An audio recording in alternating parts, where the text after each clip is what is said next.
Dan kita tahu porang ini akan menjadi makanan masa depan karena low kalori, low karbon, dan juga rendah kadar gula, bebas kadar gula. Sehingga saya kira ini menjadi makanan sehat ke depan. Ini juga bisa menjadi pengganti beras yang lebih sehat karena kadar gulanya sangat rendah.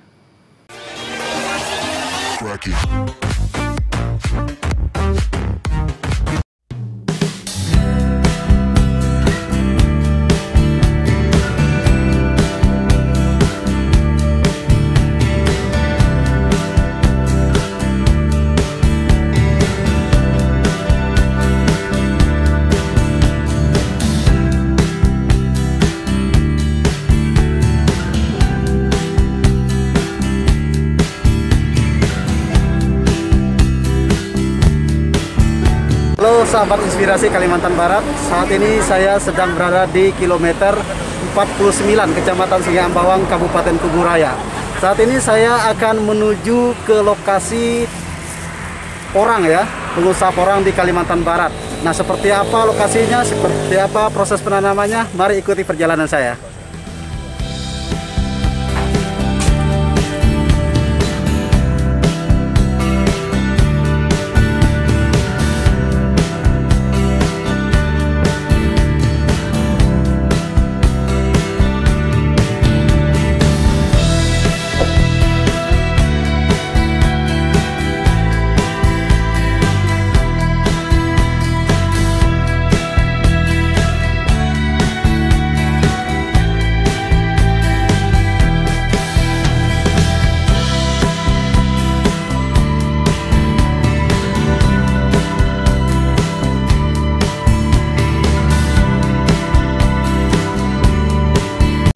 Mungkin Anda berapa hari terakhir sudah melihat ya bagaimana Presiden Joko Widodo meninjau salah satu pabrik porang yang ada di Madiun, Provinsi Jawa Tengah, Jawa Timur ya.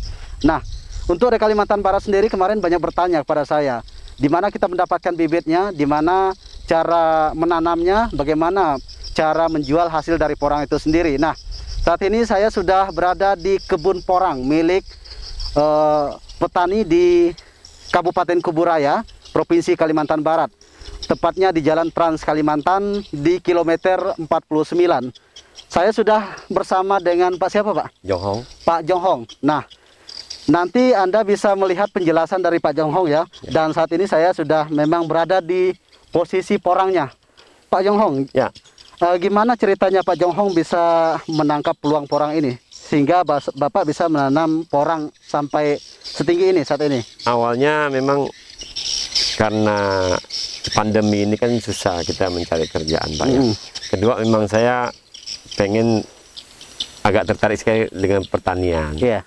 Dan sebelumnya memang dikenalkan ada salah satu teman di Jakarta mengirim salah satu petani petani yang sukses di Jawa Timur itu Pak Paidi, yang jadi inspirator porang seluruh Indonesia. Jadi dia kirimkan video, dari situ saya belajar Pak. Itu tahun berapa Bapak mendapat informasi itu? Gimana Pak? Tahun berapa Bapak mendapat informasi itu? Saya informasi itu tahun 2019 Pak. Setelah tahun 2020 baru saya kembangkan Pak. Baru coba untuk kembangkan di Kalimantan Barat ini. Awalnya saya memang ngajak-ngajak petani, cuman karena sebagian orang belum mengerti, jadi saya coba mandiri dengan sendiri ya dulu.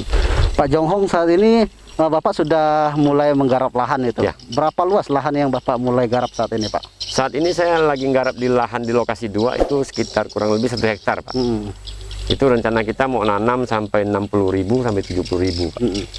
Jadi kita ada bagaimana karena porang ini lama masa panennya, kita mencoba untuk memadukan antara menanam umbi dengan katak. Kalau katak memang dia perlu 2 musim Pak. Karena porang ini memang siklus hidupnya,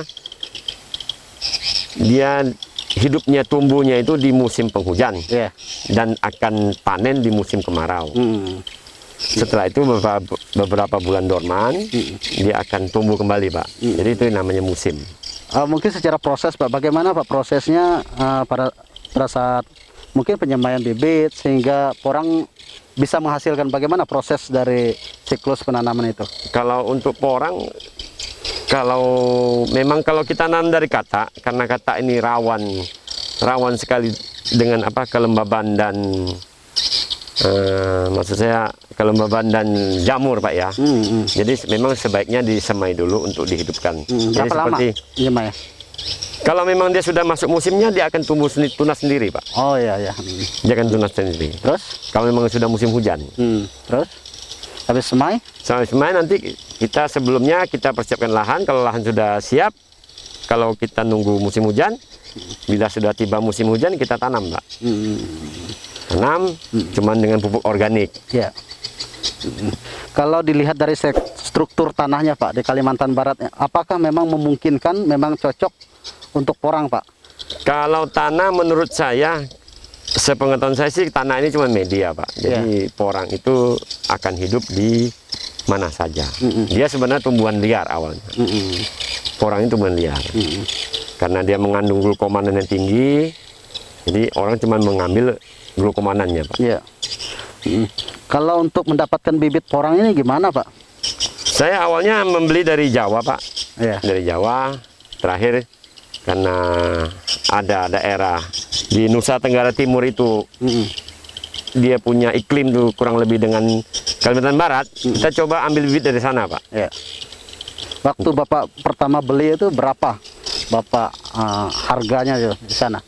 Kami di sana harganya beli waktu itu sekitar 50 ribuan, Pak, kalau untuk umbinya. 1 kilo? Ya. Kalau untuk katanya 100 lebih, Pak. Itu sudah terima langsung di sini? Belum, Pak. Itu belum, kita mengadakan pengirimannya lagi. Oke, Pak. Ini kan bibitnya katanya tadi dia lain dengan isinya gitu, Pak ya? Ya. Jadi porang ini punya dua kelebihan, Pak. Dia memiliki umbi di bawah. Umbi itu namanya umbi produksi, itu yang namanya porang. Dan ini adalah bulbil, Pak. Yeah. Bulbil ini kata kalau di Jawa mereka bilang, Pak. Ya, ini calon untuk bibit, Pak. Calon bibitnya? Ya, calon bibit. Jadi dalam satu batang ini bisa menghasilkan berapa katak ini, Pak? Kalau untuk yang awal nanam kata, yang mulai dari kata, paling dia bisa 1 atau 2. 1-2 kata. Tapi kalau sudah masuk musim kedua, dia akan seperti begini, Pak. Kan banyak katanya, minimal 10. Berapa lama akan bisa diambil? Kurang lebih 7-8 bulan, Pak. 7-8 bulan. Kalau masa panennya porang itu sendiri? Porang ini hidupnya di sekitar 7-8 bulan gitu, Pak. Dari penanaman sampai panen itu sekitar 7-8 bulan? 10. Sampai 10 bulan? 9 bulan atau 10 bulan. Bisa panen? Ya. Apakah ada perawatan khusus, Pak, dari menanam sampai panen itu? Kalau porang ini memang jatuhnya semua di perawatan, Pak. Memang dia perlu nutrisi untuk makanannya. Itu yang bikin supaya umbinya besar, Pak. Jadi porang ini kita banyak memakai pupuk organik, Pak. Jadi pupuk dari alam gitu, Pak. Kalau dari biaya operasionalnya, Pak, apakah berat gitu, Pak, kalau kita pelihara porang ini? Kalau porang ini kalau kita tanam 1 hektar itu kurang lebih membutuhkan modal sampai di atas 100 juta, Pak. 1 hektar? Ya, 1 hektar. Itu dari bibit? Dari bibit sampai pengolahan lahan? Pengolahan. Jadi kita udah tinggal beres gitu. Itu semua udah disuruh orang. Ya. Jadi 1 batang ini bisa menghasilkan berapa kilo, Pak? Satu batang kalau dia sudah 2 musim itu bisa sampai 2-3 kilo, Pak. 1 porang itu, ya, buahnya itu? Kalau kita nanam dari kata. Artinya dalam 1 hektar bisa menghasilkan berapa kilo, Pak? Berapa ton itu? Kalau dalam 1 hektar itu kan dia bisa menampung 40.000. Tinggal nanti kita kali 2, berarti 80 ton kurang lebih. Artinya dalam 1 hektar itu bisa menampung, bisa menghasilkan 80 ton, 70-80. Itu semua kembali lagi kepada perawatan, Pak. Nanti hasil perawatannya bagaimana, umbi itu akan itu bisa lebih tinggi dari itu, Pak ya? Memungkinkan? Bisa memungkinkan, Pak. Sangat memungkinkan.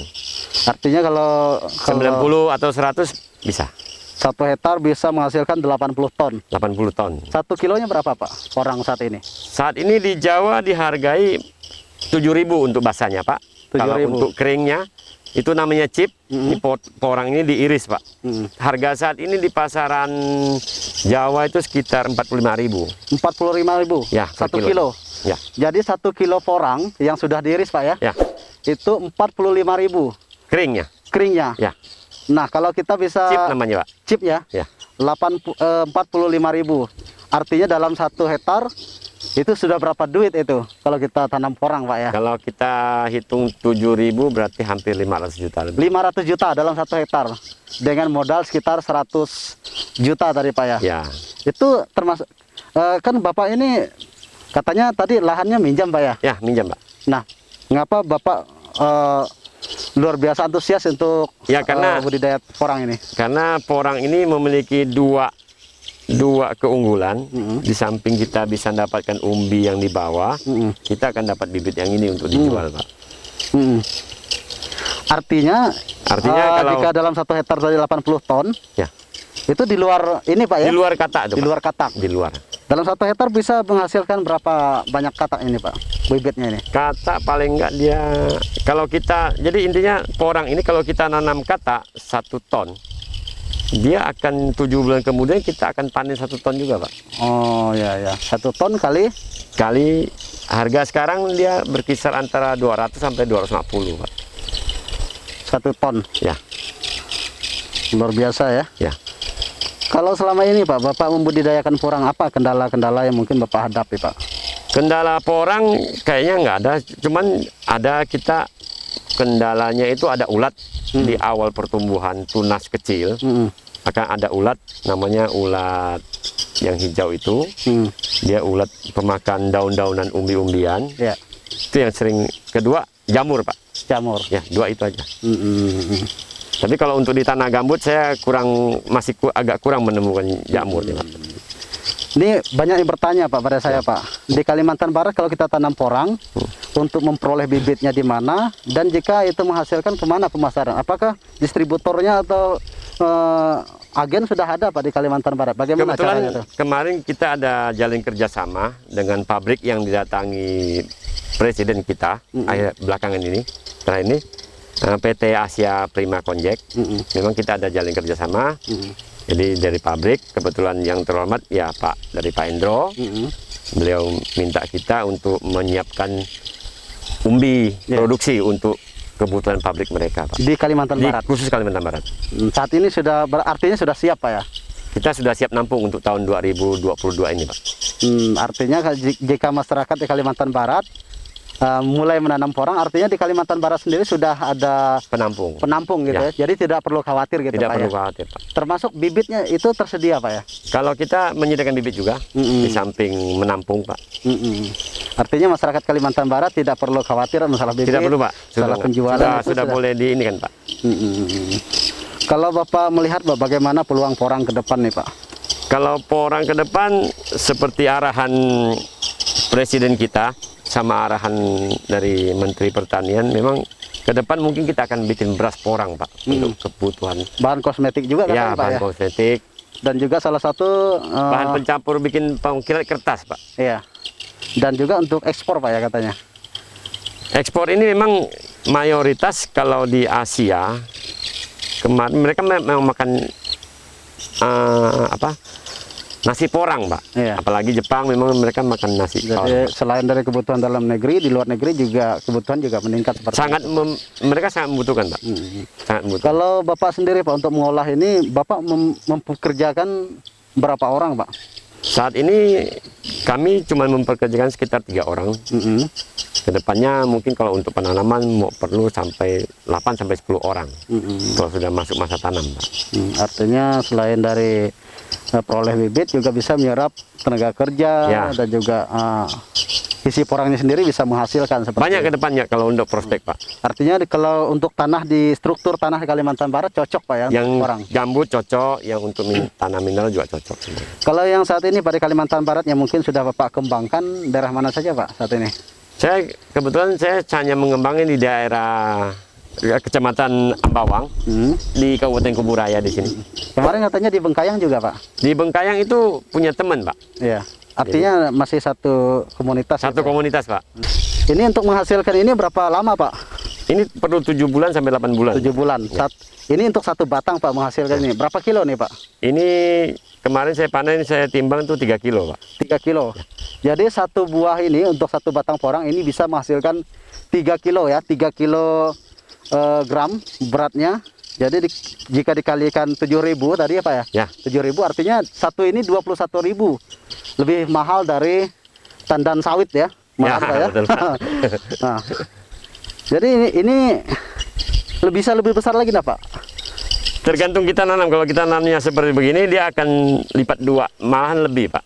Iya. Kalau kita nanam 3 kilo yang begini, dia akan tumbuh lebih besar lagi. Jadi semakin besar yang kita tanam, ini kan cadangan makanan dia, Pak. Semakin besar yang kita tanam, semakin besarlah umbi itu, Pak. Oh ya. Ya. Kalau kecil dia cadangannya itu saya segitu, Pak. Kecil juga pohonnya. Awal saya nanam memang dari ini, Pak. Dari bibit segini. Oh jadi ini awalnya dari segini, Pak? Ya. Ini, Pak. Jadi awalnya bibitnya sebesar ini. Satu musim, ya. Yang ditanam pada satu musim, ya. Pak, ya. Ini musim kedua kayak begini. Dan ini menghasilkan ini. Ya. Ini satu musim. Ini sudah 2 musim, Pak. Musim keduanya ya. Ya. Jadi tanamnya sebesar ini. Ini berapa gram saja ya? Jadi berapa gram bisa menghasilkan 3 kilo. Ya, bayangkan luar biasa peluang porang ke depan di Kalimantan Barat ya. Jika kita cepat menangkap peluang ini potensi di sektor perekonomian, di sektor pertanian ya, perkebunan ini luar biasa ya. Komoditas ekspor lagi, Pak. Ekspor ya. Jadi ini dikupas, Pak ya. Di pabrik nanti dia dikupasnya, Pak, dibersihkan. Jadi kalau kita bawa ke Jawa, apakah ini perlu kita karungin Pak? dulu masuk kontainer, Pak. Ya. Kalau kita mau coba mengiris di wilayah Kalimantan Barat ini, mau nggak mau kita harus mendirikan semi pabrik yang mini, Pak, untuk pengirisan porang. Jadi kita jemur sendiri. Kita nanti menjualnya hanya chip, berupa chip. Ini tahan bisa berapa lama Pak kalau disimpan nih, Pak? Kalau umbi ini dia bisa tahan sampai 5 sampai 6-7 bulan nggak apa-apa. Berarti tidak perlu khawatir buruk itu, Pak ya? Tidak perlu, Pak. Tidak akan buruk dia. Katanya tadi tikus juga nggak mau. Kalau untuk hama, tikus semua dia nggak berani, Pak. Oh ya. Tikus, hama babi, terus hama yang lainnya dia nggak mau. Karena porang ini gatal. Berarti dia harus diolah dulu baru bisa di... Gatal karena ada kandungan oksalat namanya, Pak. Oksalat. Ya, itu yang membuat gatal. Jadi binatang ini kalau sudah menyentuh dia akan lari, Pak, nggak berani dia. Jadi Bapak sebagai petani porang ini optimis, Pak, porang Bapak akan berhasil, Pak, ke depannya? Saya optimis sekali, Pak. Sangat optimis dengan lahan gambut ini, Pak. Itu yang bisa. Karena pertama gambut ini memang sudah gembur. Kedua kandungan organiknya tinggi, Pak. Oke. Ya. Baik. Sahabat Inspirasi Kalimantan Barat, tadi Anda sudah melihat ya peluang, bagaimana peluang porang ke depan khususnya di Kalimantan Barat, bagaimana cara Anda memperoleh bibit, bagaimana cara mengolah lahan dan akhirnya menghasilkan pundi-pundi cuan hingga ratusan juta rupiah untuk 1 hektar itu. Nah, silakan Anda tangkap peluang ini. Mungkin Anda yang mungkin ingin memesan bibit ataupun mencari informasi mengenai porang lebih dalam, Anda bisa meng-share ataupun berkomentar di YouTube Inspirasi Kalimantan Barat ya. Nanti akan dijelaskan oleh Bapak ini ya, berkaitan dengan bagaimana pengembang ke depan, bagaimana cara Anda mencari relasi dalam pengembangan porang di Kalimantan Barat. Demikian penjelasan kami sedikit tentang porang ini. Jangan lupa Anda dukung kami, channel kami ya, dengan like, share, dan subscribe ya. Jangan lupa klik tombol lonceng di akun YouTube Inspirasi Kalimantan Barat. Salam Inspirasi Kalimantan Barat dari Kalimantan Barat untuk Indonesia.